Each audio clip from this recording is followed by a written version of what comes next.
నమస్తే, welcome to the fourth estate. నేను దేవులపల్లి అమర్.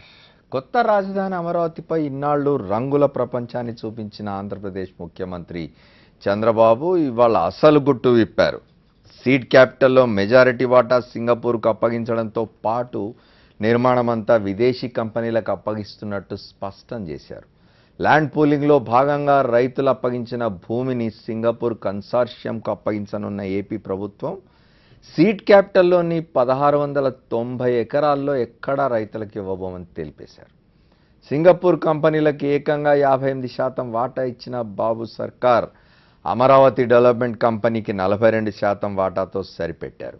నిర్మాణానికి ముందే ఎన్నో విషయాలు చర్చనీయాంశంగా మారిన అమరావతిపైనే ఇవాళ ఫోర్త్ ఎస్టేట్లో చర్చిద్దాం. చర్చలో పాల్గొనేందుకు మనతో విశ్లేషకులు శ్రీ లక్ష్మీనారాయణ గారు ఉన్నారు.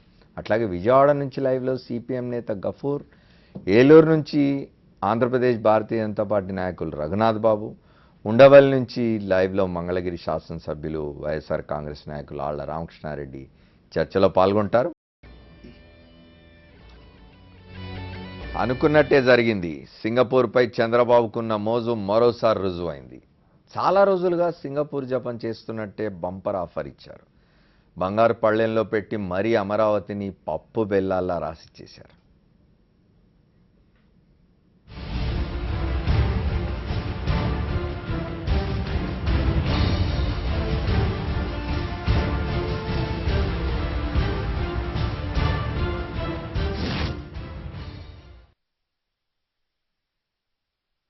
స్విస్ ఛాలెంజ్ విధానాన్ని కేంద్రం పెండింగ్లో పెట్టినా ఏపీ ప్రభుత్వం మాత్రం అదే విధానంతో భారీ భూపందేరానికి తెరతీసింది. పక్కా రియల్ ఎస్టేట్ మోడల్తో సింగపూర్ కంపెనీలకు ఆయాచితంగా లబ్ధి చేకూర్చేందుకు ఏపీ కేబినెట్ ఆమోదం తెలిపింది. సింగపూర్ కంపెనీల కన్సార్టియం ప్రతిపాదించిన స్విస్ ఛాలెంజ్ మోడల్కు ఓకే చేసింది. అమరావతి డెవలప్మెంట్లో సింగపూర్ కంపెనీల కన్సార్టియంకు ఏకంగా 58% వాటాను అప్పగిస్తూ మంత్రివర్గం నిర్ణయం తీసుకుంది. సింగపూర్కు చెందిన అసిండాస్ సింగ్ బ్రిడ్జ్, సెమ్కార్బ్ కంపెనీల కన్సార్టియంకు ఈ అవకాశం దక్కింది. అమరావతి డెవలప్మెంట్ కంపెనీకి మిగిలిన 42% వాటా మాత్రమే దక్కింది. ఈ స్విస్ ఛాలెంజ్ విధానం ద్వారా రాజధాని ప్రాంతంలో అత్యంత విలువైన కీలకమైన 1691 ఎకరాల భూమిని చంద్రబాబు అప్పనంగా కట్టబెట్టారు. ఈ భూమిలో అన్ని వసతులు మళ్లీ ఏపీ ప్రభుత్వమే కల్పిస్తుంది. రోడ్లు, విద్యుత్, డ్రైనేజీ వంటి ఖర్చంతా ఏపీనే భరిస్తుంది. 1691 ఎకరాలు అమరావతి డెవలప్మెంట్ పార్ట్నర్కి మనం అలాట్ చేస్తున్నాం. సీడ్ క్యాపిటల్ 6.84 కిలోమీటర్స్ మాత్రం, చదరపు కిలోమీటర్లు మాత్రం ఈరోజు మనం సింగపూర్కి ఇస్తున్నాం. 42% మనకివ్వాలి, 58% వాళ్ళు తీసుకోవాలి. వాళ్ళ రెండు కంపెనీలకు 58%, మన కంపెనీకి 42% తీసుకోవాలి. మనం కట్టేది ఏంటంటే క్యాపిటల్ కడుతున్నాం, మిగిలినంతా లేఅవుట్ తయారు చేస్తాం, నీళ్లు ఇస్తాం, కరెంట్ ఇస్తాం, డ్రైనేజ్ వ్యవస్థ పెడతాం, దానికి కూడా ఛార్జెస్ వసూలు చేస్తాం. అదే మరి కంపెనీలు వస్తారు, వాళ్ళు ఇన్వెస్ట్మెంట్ పెడతారు, మనకు ఆదాయం పెరుగుతుంది, పెరిగిన ఆదాయం నుంచి కడతా వస్తాం. ఇది ఒక సైకిల్. ఇది అన్ని వసతులు ఏపీ ప్రభుత్వమే కల్పించి మొత్తం భూమి ఏపీ ప్రభుత్వానిదే అయినా లాభాల్లో వాటా మాత్రం సింగపూర్కు అధికంగా అప్పగించడం విశేషం. ఈ కంపెనీల తరఫున ఒక మేనేజింగ్ కంపెనీని మళ్లీ సృష్టించి ప్రపంచంలోని వివిధ దేశాలకు చెందిన పరిశ్రమలకు భూములను అమ్ముతారు. ఇలా అమ్మగా వచ్చిన వేల కోట్లు సీడ్ క్యాపిటల్లో వసూలు చేసే ప్రతి యూజర్ ఛార్జీలోనూ సింగపూర్ కంపెనీలకు 58% వాటాను రాసిచ్చేశారు. ఈ సీడ్ క్యాపిటల్లో భూములిచ్చిన రైతులకు కూడా ఎటువంటి ఎంట్రీ లేనట్టే. ఈ 1691 ఎకరాల్లో ఆ ప్రాంతానికి చెందిన రైతులెవరికీ ఎటువంటి ప్లాట్లు ఇవ్వరు. ఇది పూర్తిగా విదేశీ కంపెనీలకే రాసిచ్చేశారు. అత్యంత కీలకమైన రాజధాని ప్రాంతంపై ఆధిపత్యం సింగపూర్ కంపెనీలకు కట్టబెడుతూ కేబినెట్ నిర్ణయం తీసుకుంది. మన దేశానికి ఎటువంటి సంబంధం లేని వాళ్లకు ఎందుకింత లబ్ధి చేకూరుస్తున్నారన్న ప్రశ్నకు ప్రభుత్వం దగ్గరే సమాధానం లేదు. అంతేకాదు, సీఎం చంద్రబాబు అయితే అసలు భారతదేశానికి చెందిన వారికి నగరాలు నిర్మించే అనుభవమే లేదని తేల్చేశారు. ఎక్కడన్నా ఇండియాలో ఒక పెద్ద సిటీ కట్టిన అనుభవం మనకుందా? నేను స్ట్రైట్ క్వశ్చన్ అడుగుతున్నా. నువ్వు చెప్పు అని. నువ్వు కడతావా చెప్పు, ఏం కడతావో చెప్పు. నాకు కూడా కోరిక ఉంది, నేనే కట్టుకుంటాను. మన వాళ్ళు అదే అంటున్నారు, నేనే కట్టుకుంటాను. నేను కట్టుకోవచ్చు. ఒక స్లమ్ కడతావు, లేదంటే ఒక ఇల్లు కడతావు. అది ప్రపంచంలో ఒక సిటీ ఎట్ అవుతుంది, మోడర్న్ సిటీ ఎట్ అవుతుంది. కేబినెట్ ఆమోదించిన స్విస్ ఛాలెంజ్ ప్రతిపాదనలపై 2 రోజుల్లో నోటిఫికేషన్ జారీ చేస్తారు. 45 రోజుల్లో ఎవరైనా ఇంతకంటే తక్కువకు కడతామని చెబితే అప్పుడు వాటిని పరిశీలించాల్సి వస్తుంది. కానీ ఏపీ సీఎం చంద్రబాబు మొత్తం అంతా సింగపూర్కే మొగ్గు చూపడం, వారితో మాత్రమే ప్రత్యేక సంప్రదింపులు జరపడంతో ఇక ఈ ఆమోదం నామమాత్రమే. మొత్తానికి ఏపీ రాజధానిలో సింగపూర్ పెత్తనం సాగనుందనేది కేబినెట్ తేల్చిన వాస్తవం. ఎన్ సతీష్, ప్రిన్సిపల్ కరెస్పాండెంట్, సాక్షి న్యూస్, విజయవాడ. ఎట్టకేలకు నిర్ణయం జరిగిపోయింది. వాళ్ళ క్యాబినెట్ కూడా ఆమోద ముద్ర వేసింది. ముఖ్యమంత్రి చంద్రబాబు నాయుడు గారు మాట్లాడింది విన్నాం మనం. అమరావతి రాజధాని నిర్మాణం సింగపూర్ కంపెనీలకు అప్పగించబోతున్నట్టుగా ఇవాళ స్పష్టమైంది. దీని గురించి మాట్లాడుకుందాం లక్ష్మీనారాయణ గారు. లక్ష్మీనారాయణ గారు, ఇప్పుడు ముఖ్యమంత్రి గారు మాట అన్నారు ఏమిటంటే, అసలు మనం ఒక నగరం కట్టగలమా మన దేశంలో? ఇప్పటివరకు ఎప్పుడైనా అట్లాంటి నగరం ఒకటి కట్టామా మనం? సాధ్యం అవుతుందా మనతో? నువ్వు కడతావా అని ఆయన ఎప్పటి మాదిరిగానే విలేకరులను ఎదురు ప్రశ్న వేస్తున్నారు. విలేకరులు నగరాలు కట్టేవాళ్ళు కాదు, ప్రభుత్వాలు పూనుకొని కట్టించుకోవాలి నగరాలు. కానీ వారు విలేకరులను తన సహజ ధోరణిలో విలేకరులను అడుగుతూ ఉంటారు, నువ్వు కట్టియగలవా అని చెప్పి. సాధ్యం కాదా నగరాలు కట్టడం అనేది? అట్లాంటి నోహౌ కానీ, టెక్నికల్ ఇది కానీ, లేకపోతే ఎక్స్పర్టీసు, ఇంజనీర్లు మన దగ్గర లేరా? నిపుణులు మన దగ్గర లేరా? గతంలో అసలు మన నగరాలే నిర్మాణం కాలేదా మన దేశంలో? అమరావతి అనేది మొదటి నగర నిర్మాణం భారతదేశంలో. ఇవల్ల అభ్యంతరకరమైనటువంటి వ్యాఖ్యలు అవి. భారతదేశ ఔన్నత్యాన్ని, భారతదేశానికి ఉన్నటువంటి విజ్ఞానాన్ని, చరిత్రని న్యూనతాభావానికి గురి చేసేటువంటి వ్యాఖ్యగా నేను భావిస్తా ఉన్నా. మనం ఢిల్లీకి వెళితే ఇవాళ పార్లమెంట్ భవనం ఎవరొచ్చి కట్టారు? ఇక్కడ హైదరాబాదులో అసెంబ్లీ భవనాలు ఎవరు కట్టారు? ఎన్ని వందల సంవత్సరాలైనాయి? ఎలా అవి పదిలంగా ఉన్నాయి? అలాగే భారతదేశంలో అనేక దేవాలయాలు ఉన్నాయి. అవి ఎన్నో అంతస్తులతో పోటీ పడేటువంటివి. వాటన్నింటి యొక్క నిర్మాణం ఏ విధంగా ఉన్నది? ఆ రోజు ఈ శాస్త్ర సాంకేతిక అభివృద్ధి ఉన్నదా? కొన్ని వందల సంవత్సరాల క్రితమే గానుగలతో ఇసుక ఇవన్నీ కూడా కంకర కలిపి మిక్స్ చేసి కట్టినటువంటి ఇవన్నీ కూడా ఎంతో అద్భుతంగా శతాబ్దాల పాటు మనుగడ సాగిస్తూ ఉన్నాయి. ఇంత చరిత్ర కలిగినటువంటి, వారసత్వం కలిగినటువంటి, విజ్ఞాన సంపద కలిగినటువంటి భారతదేశాన్ని మనకు మనమే అవమానించుకోవడం అనేటువంటిది సరైనటువంటిది కాదు. మీ చేతొస్తుందా అంటే, చేతొస్తుందో లేదో ఈ భారతదేశంలో అనేక కట్టడాలు చూస్తే తెలుస్తుందన్నమాట. అది ఒక భాగం.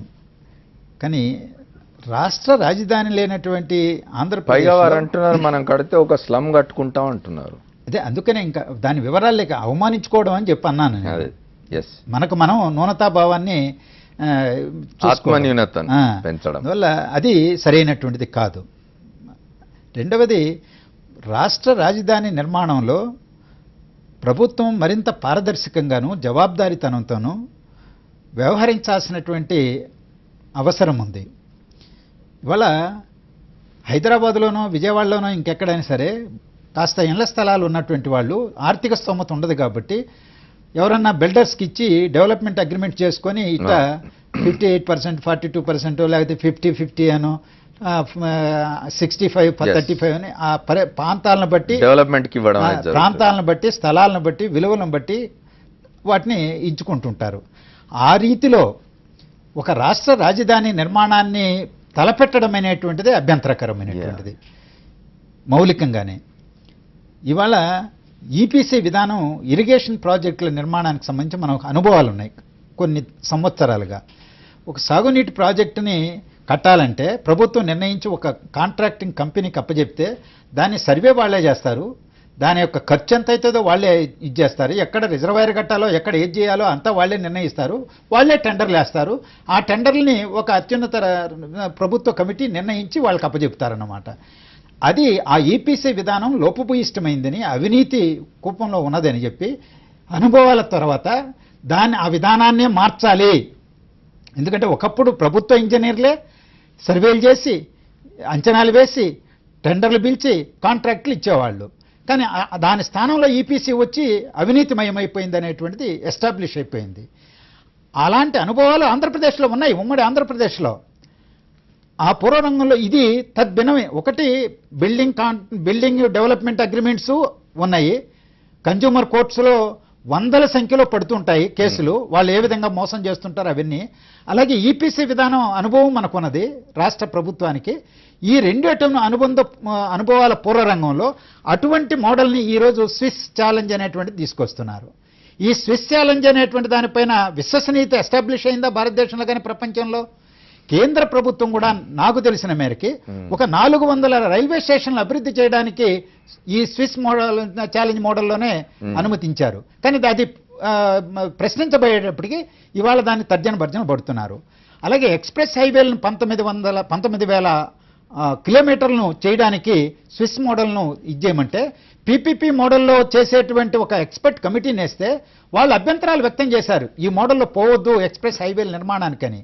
కేంద్ర ప్రభుత్వం ఈ పూర్వరంగంలోనే సుప్రీంకోర్టుకు ఎవరో వెళ్తే దాని మీద ఒక జడ్జిమెంట్ ఇచ్చింది సానుకూలంగా, అది వేరే విషయం. దాన్ని తడికిగా వాడుకొని, సుప్రీంకోర్టు తీర్పు ఉన్నదిగా దాన్ని తడికిగా వాడుకొని, పారదర్శకత లేనటువంటి, కాంపిటీషన్కి అవకాశం లేనటువంటి, సామర్థ్యం ఎస్టాబ్లిష్ కానటువంటి, ఈరోజు విశ్వసనీయత ప్రశ్నార్థకంగా ఉన్నటువంటి ఈ విధానంలో రాజధాని నిర్మాణం వరల్డ్ క్లాస్ రాజధాని అనేటువంటి పేరుతో ఈ విధానానికి వెళ్ళడం అనేటువంటిది ఈరోజు తప్పనిసరిగా వేలెత్తి చూపెట్టబడుతుంది భవిష్యత్తులో కూడా. చాలా ఒళ్ళు దగ్గర పెట్టుకొని, ఎందుకంటే అనుభవాలు ఉన్నాయి, ప్రజలకు కూడా చైతన్యవంతులయ్యారు. ఎక్కడ పొరపాటు జరిగినా దాన్ని వేలెత్తి చూపెట్టేటువంటి హక్కు ప్రతి పౌరుడికి 5 కోట్ల ప్రజానికానికి ఉన్నదని గుర్తుపెట్టుకోవాలి. ఎస్ లక్ష్మీనారాయణ గారు, మనం ఒక్కసారి మిగతా పెద్దలతో కూడా మాట్లాడదాం. మీరు అన్నట్టుగా ఇది మన భారతదేశంలో ఉన్న నైపుణ్యాన్ని, మన భారతదేశంలో ఉన్న నిపుణుల్ని అవమానించడం అవుతుంది. మనం ఆత్మన్యూనతకు లోను కావడం తప్ప ఇంకోటి కాదు. భారతదేశంలో నగరాల నిర్మాణం కావడం అనే దానికి వస్తే రెండు ఉన్నాయి. ఇప్పుడు ఒకటేమో నగరాల నిర్మాణం కావడం, అది చండీగఢ్ లాంటి నగరాన్ని చూసినాం మనం, ప్లాంట్ సిటీ ఎప్పుడో దశాబ్దాల క్రితం నిర్మించబడింది. అది కాకుండా నగరాలు వాటంతట అవే అభివృద్ధి చెందుతాయి, ఎవరు నిర్మించరు. ఇవాళ చంద్రబాబు నాయుడు గారు ప్రత్యేకంగా అమరావతిలో ఒక నగరాన్ని నిర్మించబోవడం లేదు. వారికి కావలసిన ప్రభుత్వ కార్యకలాపాలు నిర్వహించుకోవడం కోసం అవసరమైన భవన సముదాయాల్ని నిర్మించుకోవాలి. అట్లా నిర్మించుకున్న తర్వాత వాటి చుట్టూ జీవితం అనేది మొదలవుతుంది, వాటి చుట్టూ లైఫ్ అనేది వస్తుంది, వాటి చుట్టూ అభివృద్ధి అనేది వస్తుంది. అంతేగాని నేను నగరాలు నిర్మిస్తాను, నేను బయట వాళ్ళని తీసుకొచ్చి నగరాలు నిర్మింపజేస్తానని ఆయన చెప్తుందని మాట్లాడదాం. ముందు రామకృష్ణారెడ్డి గారితో మాట్లాడదాం, ఎందుకంటే ఆయన అక్కడ పోరాటంలో ఉన్నారు, శాసనసభ్యుడిగా ఉన్నారు, ఆ ప్రాంతంలో ఉన్నారు. రామకృష్ణారెడ్డి గారు చెప్పండి, ఈ సీడ్ క్యాపిటల్ 1691 ఎకరాల్లో ఎక్కడ రైతులకు ఇవ్వబోవడం లేదు. ఈ 1691 ఎకరాలు కూడా రైతుల దగ్గర నుంచే తీసుకున్నారు. ఇవాళ క్యాబినెట్ చివరికి నిర్ణయం చేసింది, మనం గతంలో కూడా దీని మీద చర్చించినాం.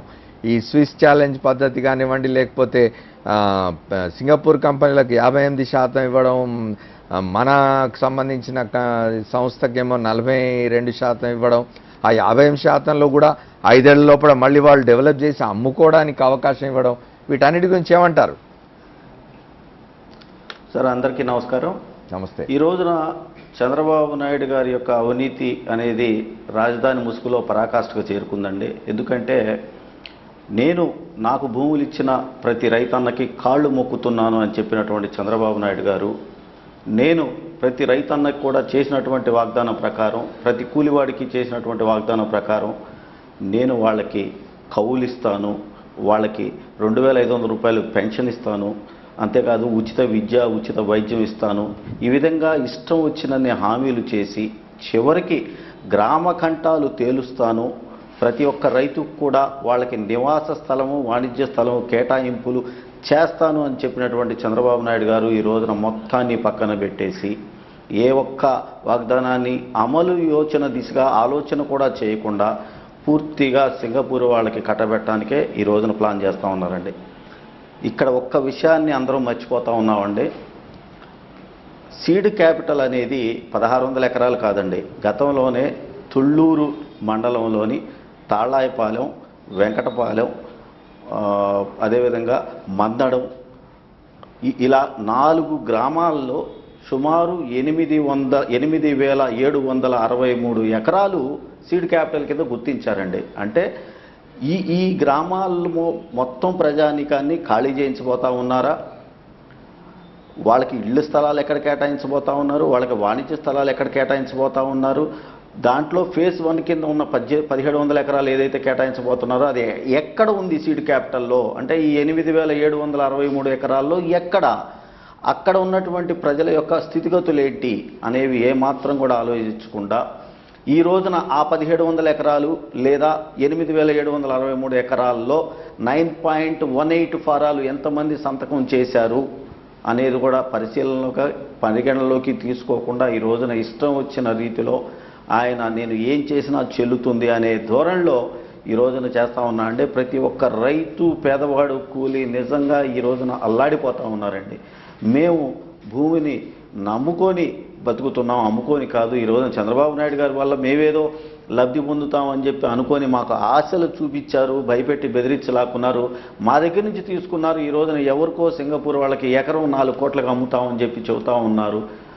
ఇది ఒక పరిస్థితి అయితే అసైన్డ్ భూములండి, ఎస్సీ ఎస్టీ బడుగు బలహీన వర్గాలకు సంబంధించిన ఏవైతే ల్యాండ్స్ ఉన్నారో వాటన్నిటిని కూడా ఇవి మీకు రావు, మేము తీసేసుకుంటున్నాం, ఈ ప్రభుత్వ భూములు మీ కన్సెంట్ కూడా మాకు అవసరం లేదు అని చెప్పినటువంటి అధికారుల ద్వారా చెప్పించిన చంద్రబాబు నాయుడు గారు వాళ్ళు భయపడిపోయి 10 లక్షలకి 20 లక్షలకి అమ్ముకున్నారు పొలాలన్నీ కూడా. ఈ రోజున నిన్నో మొన్న ఆయన ఇష్యూ చేశారండి, ఆ దళితుల భూములకు కూడా పరిహారం అనేది ఈ రోజున అందరు రైతులకి సమానంగా అంటే అసైన్ ల్యాండ్స్కి రైతుల పట్టా భూములకి సమానంగా ఇస్తామని చెప్పి ప్రకటించారండి. కానీ ఆ భూమి అసైన్డ్ భూమి పేద దళితుల దగ్గర ఎవరి దగ్గర లేదంటే చంద్రబాబు నాయుడు గారి బినామీల దగ్గర ఉంది. అంటే ప్రతి అంగుళంలో కూడా ఈ రోజున చంద్రబాబు నాయుడు గారు నేను ఎలా ధనాన్ని ఆర్జించాలి అనే ఏకైక లక్ష్యంతోనే ఈ రోజున ఇక్కడ ప్లాన్లు చేస్తూ ఉన్నారండి. రామకృష్ణారెడ్డి గారు, ఒకటి ఇప్పుడు తాత్కాలిక రాజధాని భవనాలు, తాత్కాలిక సచివాలయ భవనాలు నిర్మాణంలో ఉన్నాయి అక్కడ. ఆ నిర్మాణంలో ఉన్న భవనాల్లో ఒక మేర కుంగిపోయినాయనే వార్తలు వచ్చినాయి, వార్త సాక్షి కూడా ప్రచురించింది, ఇతర పత్రికలు కూడా క్యారీ చేసినట్టున్నాయి. అంటే అది చూసి చంద్రబాబు నాయుడు గారు ఏమన్నా మనం కట్టుకోలేము క్యాపిటల్ కాబట్టి విదేశాలకు ఇద్దాం అనుకుంటున్నారా? సార్, అసలు శివరామకృష్ణన్ కమిటీ అనేది చాలా స్పష్టంగా చెప్పింది ఈ ప్రాంతం రాజధానికి పెద్ద పెద్ద భవంతులకి అనుకూలంగా లేదు అనేది. బహుశా చంద్రబాబు నాయుడు గారు నేను అనుకుంటా ఆ పుస్తకాలు కానీ ఆ యొక్క కమిటీ రిపోర్ట్లు కానీ చదవలా, ఎవరిని చదవనివ్వలేదు కూడా. ఓకే. అంతేకాదు వెలగపూడిలో తాత్కాలిక రాజధానికి అతి సమీపంలో ఒక బిల్డింగు ఫస్ట్ ఫ్లోర్ వేసుకుంటున్న ఆ రైతుకు సంబంధించిన బిల్డింగు కుంగిపోవటం చూసామండి.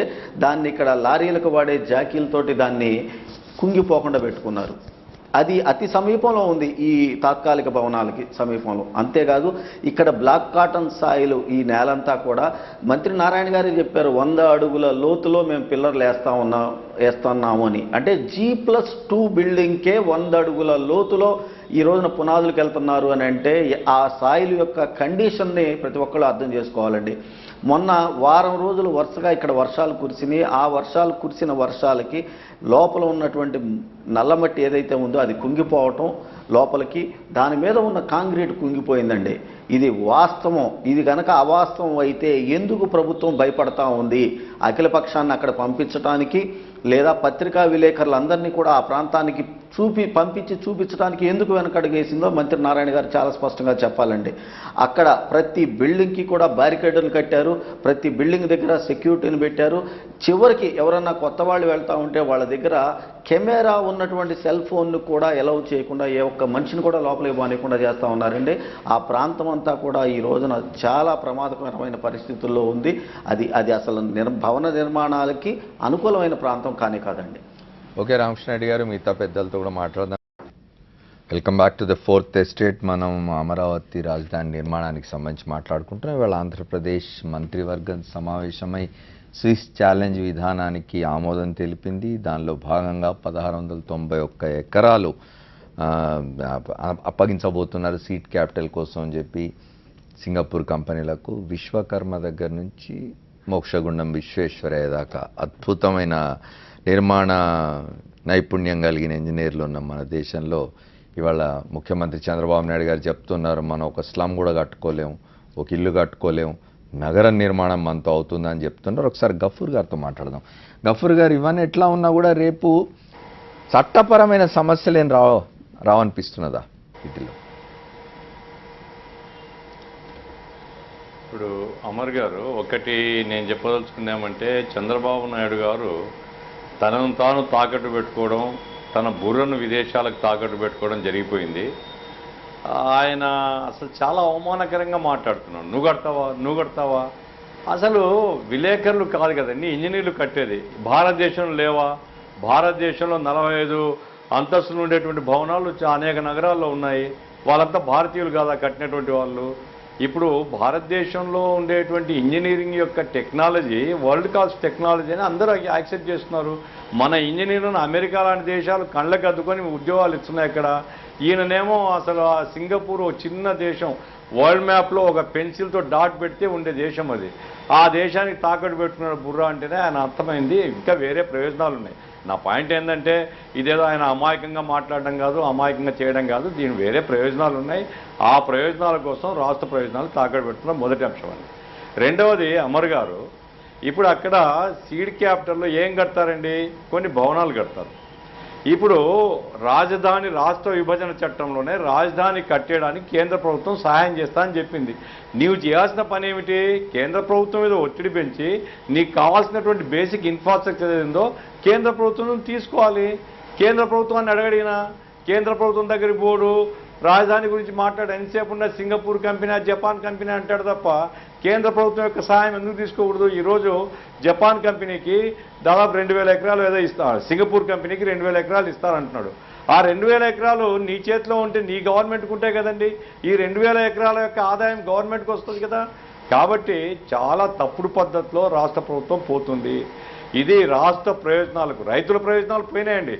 రైతులు పాపం వాళ్ళు ఇచ్చిన వాళ్ళు ఇప్పుడు అల్లాడిపోతుంటారు. ఎందుకంటే వాళ్ళు ఆశించింది వేరు, ఇప్పుడు జరుగుతున్నది వేరు. ఇక రాష్ట్ర ప్రజల యొక్క ప్రయోజనాలు కూడా తాకట్టు పెట్టేటువంటి పద్ధతిలో ఈరోజు ప్రభుత్వం పోతుంది. మూడో అంశం ఏమంటే ఇంతకుముందు లక్ష్మీనారాయణ గారు ఈపీ సిస్టమ్ గురించి చెప్పారు. ఈపీసీ సిస్టంలోనే చాలా అవినీతి ఉందని. ఈపీసీ సిస్టంలో కనీసం ఒక మేలని ఉందండి. ఈపీసీ సిస్టంలో ఏంటంటే ఐబిఎం ఉంటుంది, ఇంటర్నల్ బెంచ్ మార్క్. అంటే కాంట్రాక్టరు తను వేసినటువంటి ఆ ఏదైతే టెండర్ ఉంటుందో అది గవర్నమెంట్ తన డిపార్ట్మెంట్ ద్వారా ఇంటర్నల్ బెంచ్ మార్క్ దగ్గరలో ఉంటే ఇస్తుంది, దగ్గరలో ఉండకపోతే ఇవ్వదు. ఈరోజు అసలు ఐబిఎం లేదు, ఏమీ లేదు. స్విస్ ఛాలెంజ్ పద్ధతి ఏంటండి?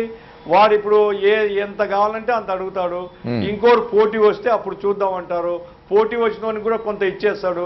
కాబట్టి చాలా తప్పుడు పద్ధతిలో రాష్ట్ర ప్రయోజనాలు. ఇది చంద్రబాబు వంటి కంపెనీ వాళ్ళ సొంత వ్యవహారాలు చూసుకుంటే మనకేం బాధ లేదు, మనం ఇంత చర్చించాల్సిన పని లేదు. చంద్రబాబు మన కర్మ కొద్దీ ఈ రాష్ట్రానికి ముఖ్యమంత్రి. ఇప్పుడు జరిగేదంతా కూడా ఈ రాష్ట్ర ప్రజల మీద దాని బేరింగ్ ఉంటుంది. కాబట్టి ఇది రాష్ట్ర ప్రజల ప్రయోజనాలకు విరుద్ధమైంది. ఇది నీ సొంత జాగిర్లాగా చేసుకోవడం తప్పు. అఖిలపక్షం సమావేశం జరుపు, అన్ని పార్టీల అభిప్రాయాన్ని తీసుకో. రాజధాని సొంత ఇళ్ళు కాదు, రాజధాని ప్రజల హక్కు. కాబట్టి చంద్రబాబు నాయుడు ఈ పద్ధతిలో పోతే మాత్రం ఇది రాష్ట్ర ప్రజలకు మాత్రం చాలా తీవ్రమైనటువంటి అవమానం చేయడం, అన్యాయం చేయడం. ఇప్పుడు అవమానం చేయడం అంటే మీరు ఇంతకుముందు రామర్ గారు ముఖ్యమంత్రి గారు మాట్లాడిన ప్రెస్ కాన్ఫరెన్స్ విన్నారు, మీరు రామకృష్ణ రెడ్డి గారు ఏదో చెప్తున్నారు, చెప్పండి సార్. అసలు స్విస్ ఛాలెంజ్ విధానమే కరెక్ట్ కాదు.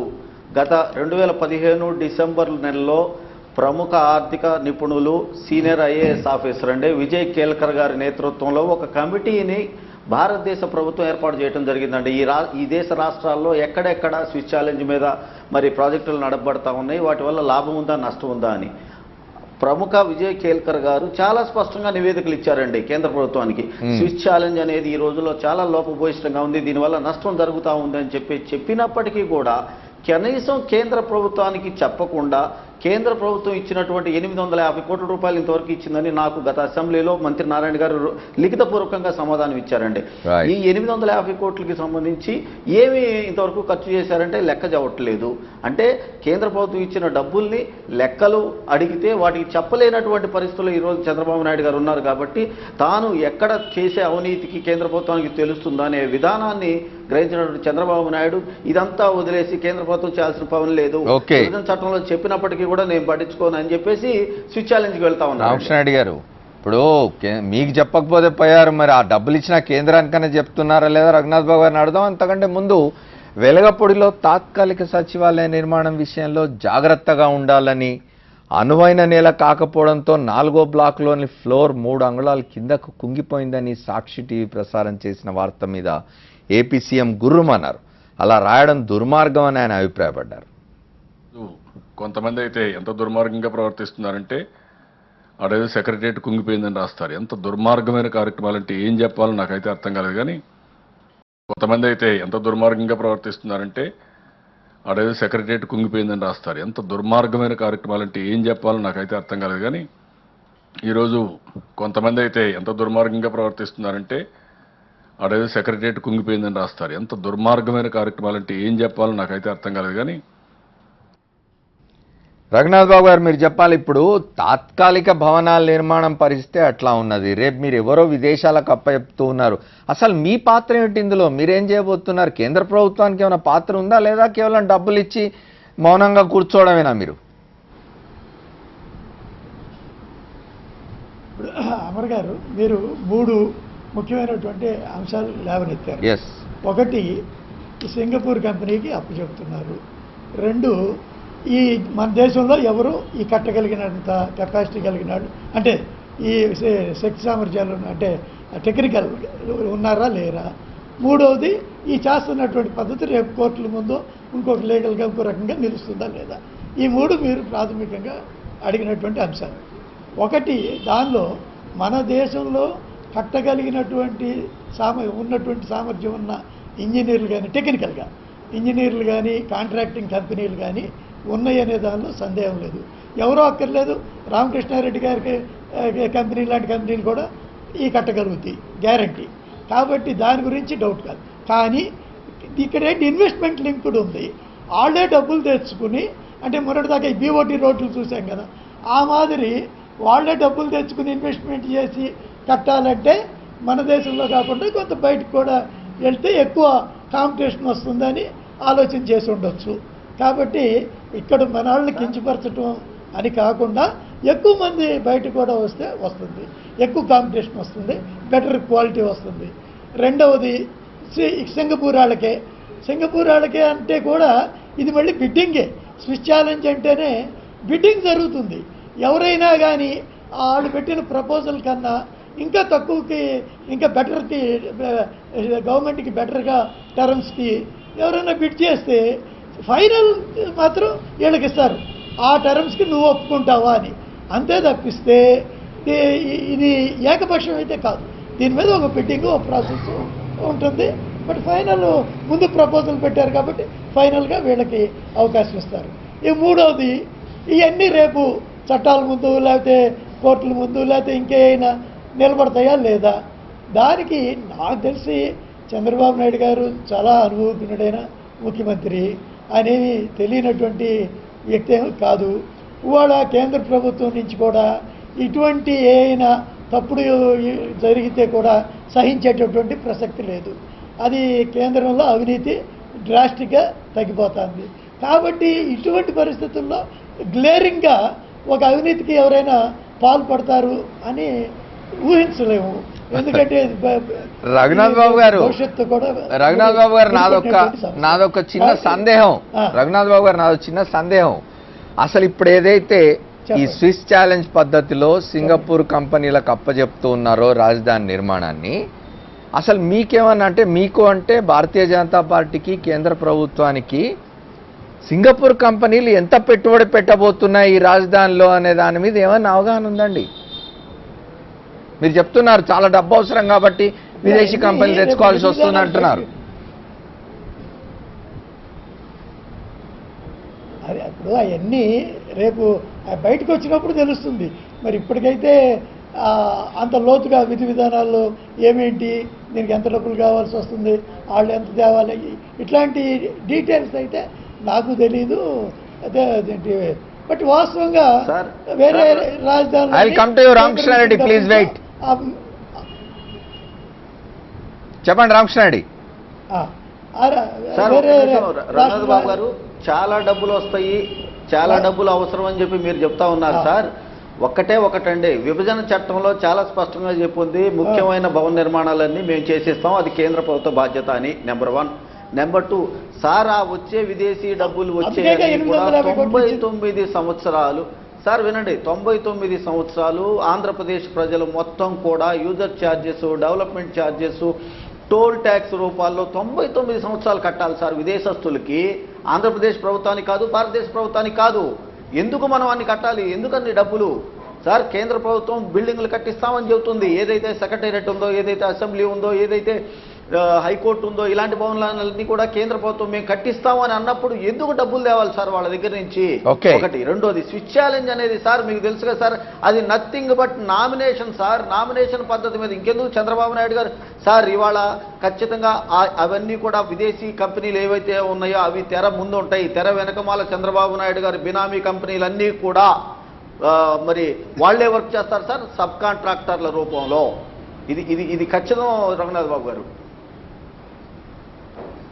ఓకే, రామకృష్ణారెడ్డి గారు లక్ష్మీనారాయణ గారు ఏదో మాట్లాడుతున్నారు. ఇవాళ రఘునాథ్ బాబు గారు మాట్లాడారు అనుకోండి, కానీ కేంద్ర ప్రభుత్వాన్ని గురించి బీజేపీని గారు ప్రశ్నిస్తున్నది. బీజేపీని పక్కన పెట్టి రాజకీయాలకు అతీతంగా మనం మాట్లాడుకోవాలి. కేంద్ర ప్రభుత్వం యొక్క బాధ్యత ఏంటి? రాష్ట్ర రాజధాని నిర్మాణంలో విభజన చట్టంలో పేర్కొనింది ఏంటి? దాని ప్రకారం రాజధాని నిర్మాణానికి అవసరమైనటువంటి మౌలిక సదుపాయాల కల్పన చేయాల్సిన బాధ్యత కేంద్ర ప్రభుత్వానికి ఉన్నదా లేదా? అది అసెంబ్లీ కావచ్చు, రాజ్భవన్ కావచ్చు, లేకపోతే మినిస్టర్స్ క్వార్టర్స్ కావచ్చు, ఏదైనా సరే దానికి డబ్బులు సింగపూరోడో ఎక్సో వై డబ్బులు తీసుకొచ్చి ఇన్వెస్ట్ చేసి ఈ డెవలప్మెంట్ అగ్రిమెంట్ చేసుకొని చేయాల్సినటువంటి దౌర్భాగ్య పరిస్థితి ఏంటి అని. డబ్బులు ఇవ్వాల్సింది కేంద్ర ప్రభుత్వం, దాన్ని ఖర్చు పెట్టి కట్టుకోవాల్సినటువంటి రాష్ట్ర ప్రభుత్వం లేకపోతే కేంద్ర ప్రభుత్వం కట్టించాలి. ఆ అంశాన్ని మరుగునపరిచి డబ్బులు ఇన్వెస్ట్మెంట్స్ బయట నుంచి తీసుకొచ్చి ఇక్కడ బిల్డింగ్లు కట్టి దానికి 58-42 రేషియోలో ఒప్పందం ఏంటి? ఈ డెవలప్మెంట్ అగ్రిమెంట్ ఏంటి అని ప్రజలు ప్రశ్నిస్తున్నది అది. రెండవది, ఇవాళ స్పీచ్ ఛాలెంజ్ది నాకు అర్థమైన మేరకు ఏంటంటే డిజైన్ వాళ్ళు ఇంతకుముందు చెప్పాను, అన్నీ తయారు చేసి వాళ్ళు ఎస్టిమేషన్ వేసి టెండర్ వేస్తారు. ఎవరో ఇంకొకడు గన్నయ్య గారు వచ్చి లేదు ఆన్లైన్లో చూసి ఈ డిజైన్ సరిగా లేదు, ఇది ఇంకొంత బెటర్ దాంతో నేను చేస్తాను లేకపోతే ఇంకొద్దిగా తక్కువ చేస్తానని అంటే దాన్ని వీళ్ళు ముందు వీళ్ళని అడుగుతారంట. ఏది ఈ మొదట వేసినటువంటి వాళ్ళని, మీకు ఇది అంగీకారమా లేకపోతే ఏమైనా ఇంప్రూవ్డ్ వర్షన్తో మీరు చేస్తారని వాళ్ళు అంగీకరిస్తే వాళ్ళకి ఇస్తారు, లేకపోతే అప్పుడు ఇది కాంట్రాక్ట్ చేస్తారు. ఇప్పుడు మనం ఏం చూస్తున్నాం, కాంట్రాక్టులు వేసేటువంటి టెండర్ల సిండికేట్లు అయిపోతున్నారు. నలుగురు వస్తారు, నలుగురు టెండర్లు వేస్తారు, ముగ్గురికి కమిషన్లు ఇచ్చేస్తారు, వాళ్ళని వెనక్కి పంపిస్తారు, విత్డ్రా అయిపోయి ఒకటి తీసుకుంటాడు. అంటే ఈ స్విచ్ ఛాలెంజ్ పద్ధతుల్లో కూడా అలాంటి జరగని ఏమైనా గ్యారంటీ ఉందా? ఏమంటారు రఘునాథ్ బాబు గారు? ఇప్పుడు లక్ష్మీనారాయణ గారు అన్నట్టు ఇప్పుడు ఈ మామూలు కాంట్రాక్టులు అయినా జరుగుతున్నప్పుడు అక్కడ ఆపట్లేదు కదా, ఆపలేకపోతున్నాం కదా. కాబట్టి అలాంటివి జరుగుతాయి అని మనం అసలు టెండరింగ్ ప్రాసెస్ బిడ్డింగ్ ప్రాసెస్ చేయకుండా ఉండలేము. అందుకని గ్లోబల్ టెండరింగ్ పోవచ్చు కదా అంటాను. మామూలు కాంట్రాక్టుల్లోనూ జరుగుతాయి, స్విచ్ ఛాలెంజ్లోనూ జరుగుతాయి, స్విచ్ ఛాలెంజ్లోనూ జరుగుతాయి. ఇక్కడ మాత్రమే జరిగి అక్కడ మాత్రం జరగవంటే మనం రెండో దానికి వెళ్ళొచ్చు. రెండిట్లోనూ ఆయన వారు జరుగుతాయి ఇట్లాగే జరుగుతాయి అని అన్నప్పుడు ఇది డేంజరస్ అని ఎట్లాగంటాం. కాకపోతే స్విచ్ ఛాలెంజ్లు ఏంటంటే కొంత ఇనీషియల్ ఖర్చు పెట్టుకుని ఉంటారు కాబట్టి కొంత ప్రపోజల్ ఆలోచన ఇచ్చారు కాబట్టి ఎవరైనా వేరే వాళ్ళు సార్ రఘునాథ్ బాబు గారు ఒక్క నిమిషం గఫర్ గారు ఏదో మాట్లాడుతూ అంటున్నారు. వారికంటే ముందు నేను ఒక్కటి గుర్తు చేస్తాను. ఇప్పటికే కేంద్ర ప్రభుత్వం రాజధానిలో భవనాల నిర్మాణం కోసమైనా ఇంకో దానికోసమైనా 800కు పైగా కోట్ల నిధుల్ని విడుదల చేసిందని మనం వింటూ ఉన్నాం. మీరు కూడా చెప్తున్నారు రేపు స్విస్ సింగపూర్ కంపెనీలు ఏవైతే కన్సార్షియంగా ఏర్పడి ఇక్కడ 58% భూములు తీసుకోబోతున్నాయో వారు ఇన్వెస్ట్ చేయబోతున్నది 300 కోట్లకు మించి లేదు అన్నది నాకున్న సమాచారం. నేను తప్పు చెప్తుంటే కరెక్ట్ చేయాలి మీరు. గఫర్ గారు చెప్పండి. ఇప్పుడు అమర్ గారు రఘునాథ్ బాబు గారిని నేను అడుగుతున్నాను, మిత్రత్వంలో అంధత్వం రాకూడదండి. మనకు మిత్రత్వం ఉండొచ్చు, నాకేం అభ్యంతరం లేదు, కానీ కళ్ళు మూసుకొని మీరు సమర్థిస్తే దానివల్ల దేశానికి నష్టం అండి. మీరేమో పైన చెప్పుకుంటున్నారు అవినీతి రహిత ప్రభుత్వం మాది అని, కానీ ఇక్కడ అవినీతి చూసి కూడా కళ్ళు మూసుకుంటే ఎట్లా? ఇప్పుడు వెంకయ్యనాయుడు గారు ఏమన్నారు, రఘునాథ్ బాబు గారు వెంకయ్యనాయుడు ఏమన్నారంటే మేమేమి ఇంద్రులం కాదు, నగరాలు నిర్మించే డ్యూటీ మాది కాదు, ప్రభుత్వాలది కాదు, ఉండే నగరాల్ని అభివృద్ధి చేసుకోవాలన్నారు. ఇప్పుడు చంద్రబాబు నాయుడు గారు ఉండే నగరాన్ని అభివృద్ధి చేస్తున్నారా, నగరాన్ని నిర్మిస్తున్నాడా? మరి మీరు ఎందుకు సమర్థిస్తున్నారు? నంబర్ 1. నంబర్ 2 ఏంటంటే ఇప్పుడు స్విచ్ ఛాలెంజ్ పద్ధతి కింద ఆ సింగపూర్ కంపెనీకి ఇస్తూ అడ్వాన్స్గా భూమి ఇస్తున్నారండి. అడ్వాన్స్గా ఇప్పుడు 50 ఎకరాలు ఏదో ఇస్తాము, 200 ఎకరాలు ఈ సంవత్సరం ఇస్తామని చెప్పారు. 200 ఎకరాలు ఇంటూ 10 crores లెక్కేసుకోండి సార్. 200 ఇంటూ 10 అంటే 2000 కోట్ల రూపాయలు ఎవరికి అడ్వాన్స్ ఇస్తున్నారు? చంద్రబాబు నాయుడు సింగపూర్ కంపెనీకి అడ్వాన్స్ ఇస్తున్నాడు. అరే ఇంత పబ్లిక్గా ఇంత గ్లేరీగా ఈ అవినీతి కనపడుతుంటే రఘునాథ్ బాబు లాంటి పెద్దవాళ్ళు మరి రాజకీయ మిత్రత్వంతో కళ్ళు మూసుకోవడం మాత్రం చాలా అన్యాయం సార్. ఇది ఓకే. మీరు కళ్ళు ఓకే, తెరవండి. గఫూర్. 750 కోట్లు ఏం చేసినా గఫూర్, we got your ఏం point. డబ్బులు అడగండి మీరు.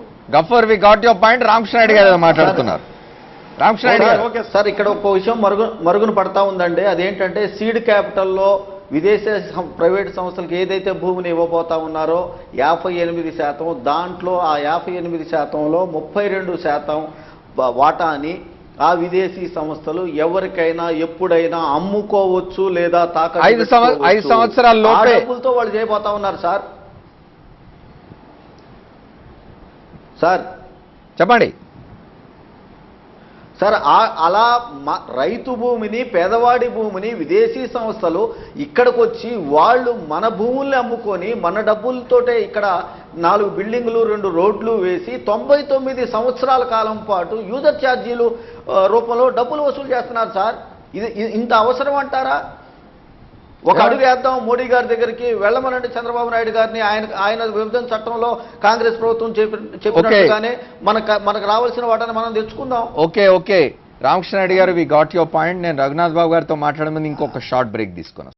రఘునాథ్ బాబు గారు ఒక్కటి చెప్పండి. సరే, చంద్రబాబు నాయుడు గారు చాలా మంచి నిర్ణయమే తీసుకున్నారు అనుకుందాం, కానీ ఇప్పుడు మీరు కనుక గమనించినట్టయితే రేపు ఇంతకుముందు రామకృష్ణ రెడ్డి గారు చెప్తున్నారు టోల్ పన్నులు కట్టాలి, ఇంకేదో కట్టాలి, ఇవన్నీ కూడా ఆంధ్రప్రదేశ్ ప్రభుత్వానికి రావు, భారతదేశ ప్రభుత్వానికి రావు, విదేశాలకు పోతాయి.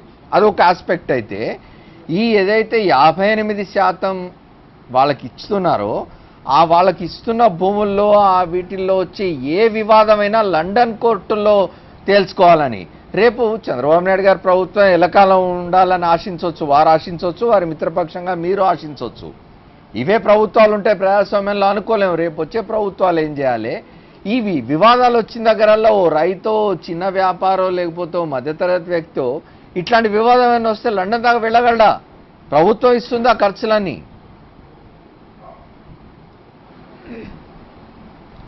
ఇప్పుడు అమర్ గారు చెప్పండి సార్. అసలు పూర్తి విధి విధానాలు ఏంటి, ఇది ఎలా ఉండిపోతుంది, ఇవన్నీ మనకి నా వరకు నాకు కూడా క్లారిటీగా తెలీదు. ఏదో ఊహ, ఇట్లా ఉండొచ్చు, అట్లా ఉండొచ్చు, కొంత అమ్ముకోవచ్చు. కేవలం 300 కోట్లే వాళ్ళు పెట్టేది. వాస్తవంగా 300 కోట్ల కోసం అయితే రామకృష్ణారెడ్డి గారి కంపెనీ కూడా పెట్టగలుగుతుంది. ఎందుకు మీరు రామకృష్ణారెడ్డి గారి కంపెనీనే ఎన్నుకుంటున్నారు సార్? దేశంలో మీరు రామకృష్ణారెడ్డి కంపెనీకి ఎందుకు పోతున్నారు? తెలుగుదేశం నాయకులకు చాలా మందికి ఇట్లాంటి కంపెనీలు ఉన్నాయి.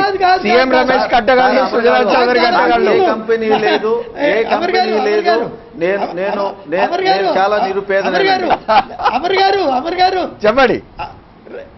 రామకృష్ణారెడ్డి అమర్ గారు చెప్పండి. రామకృష్ణారెడ్డి గారైనా వాళ్ళ కంపెనీ అయినా నాకు మిత్రులు అవుతుంది. నేను అనేది ఎవరైనా చేయగలరు అని చెప్పడానికి అంటే నేనన్నది ఏమిటంటే రఘునాథ్ బాబు గారు ఒక్క మాట, రామకృష్ణారెడ్డి కంటే కూడా సంపన్నులు తెలుగుదేశం పార్టీలో, బీజేపీలో ఉన్నారు. 300 కోట్ల కోసం సార్ నేను సంపన్నుడిని కాదు సార్, నేను చాలా పేదవాడిని. 300 కోట్ల చెప్పండి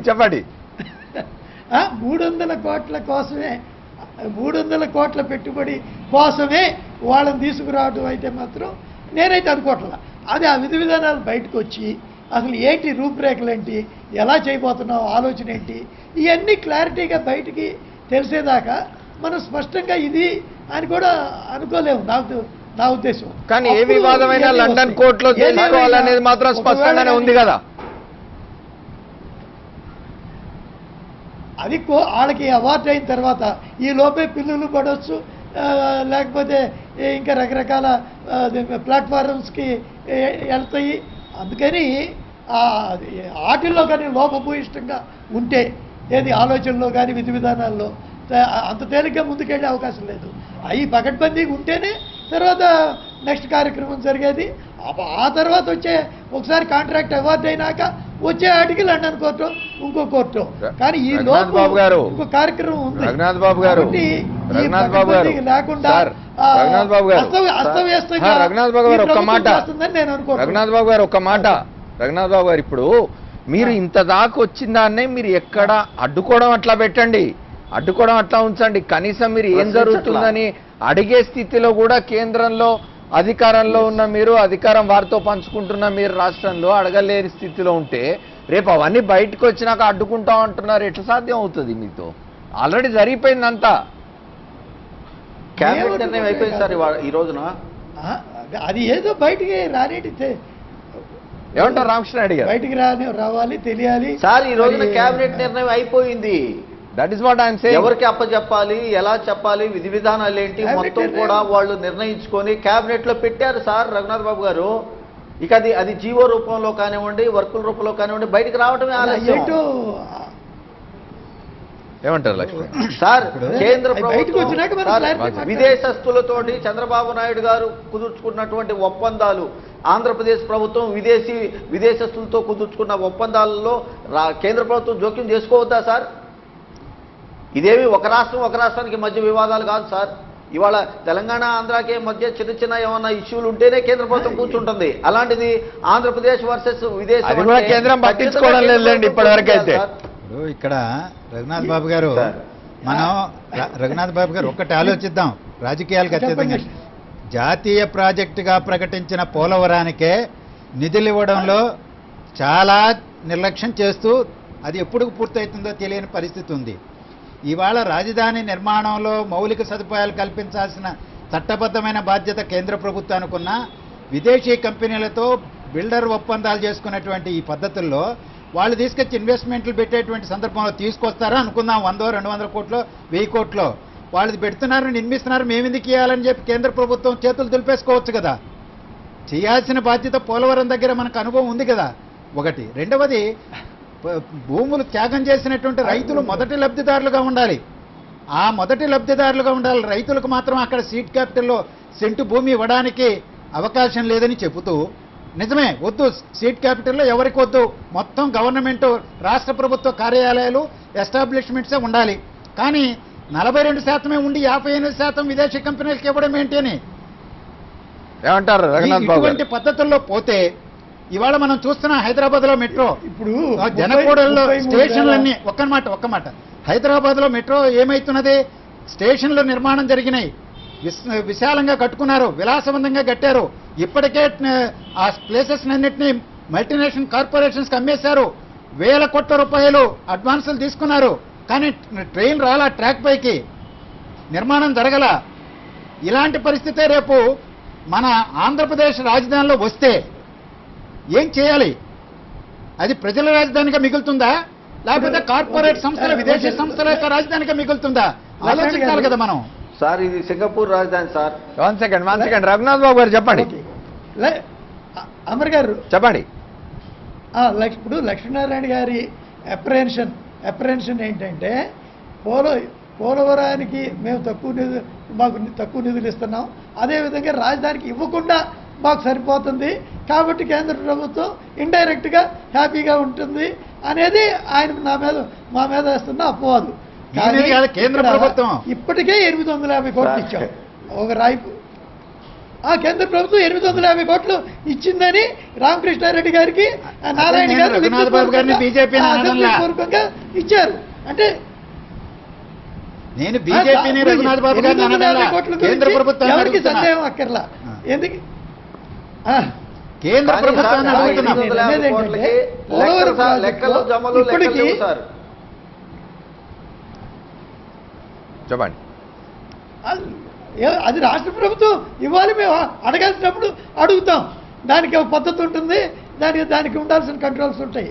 కానీ నేనేది ఏంటంటే పోలవరం ప్రాజెక్టు నిదానంగా సాగటానికి దీనికి లింకు పెట్టడం కానీ, అదేవిధంగా మేము డబ్బులు ఇవ్వకుండా సరిపుచ్చుకుందాం అనేటటువంటి మా ఆలోచన కానీ ఇది కరెక్ట్ కాదు అని నేను. ఓకే గఫూర్ గారు, మాకు ఖర్చు తగ్గిపోయిందిలే, గఫూర్ గారు చెప్పండి. తగ్గిపోయిందిలే. గఫూర్ గారు,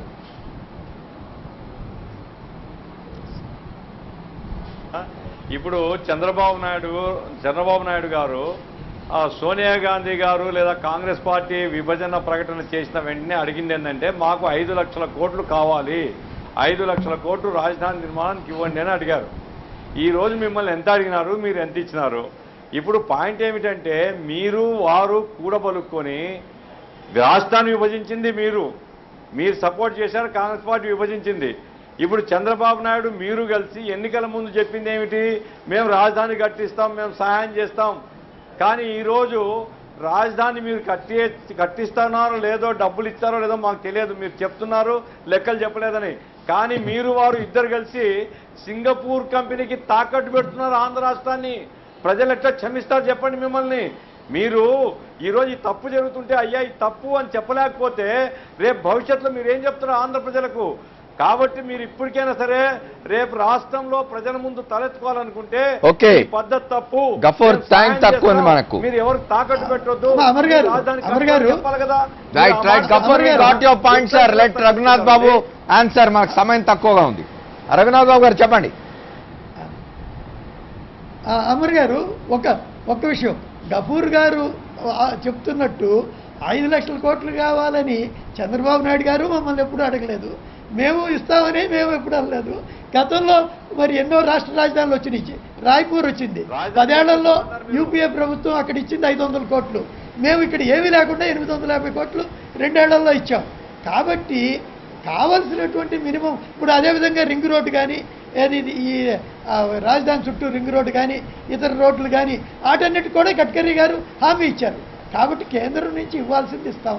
అయితే ఇవాళ ఈ క్యాబినెట్లో ఏం అప్రూవ్ అయింది అనేది పూర్తిగా తెలియకుండా మరి నేనైతే ఇంతకన్నా కానీ రఘునాథ్ బాబు గారు నాకొక ఇదండి. ఇప్పుడు నయా రాయపూర్ మీరు ప్రస్తావించినారు కాబట్టి అడుగుతున్నాను. ఛత్తీస్గఢ్ సంబంధించిన నయా రాయపూర్ కానీ, గతంలో గుజరాత్ సంబంధించి గాంధీనగర్ కానీ, చండీగఢ్ కానీ ఇట్లాంటివన్నీ నిర్మించినారు. అప్పుడు ఇంత విదేశీ సంస్థలు తీసుకొచ్చి లేదా ఇంత లక్షల కోట్ల పెట్టుబడులు వీటికి సంబంధించిన ప్రస్తావన ఎప్పుడు రాలేదే. కేంద్ర ప్రభుత్వానికి కాదని చేయలేదే రాష్ట్ర ప్రభుత్వాలు.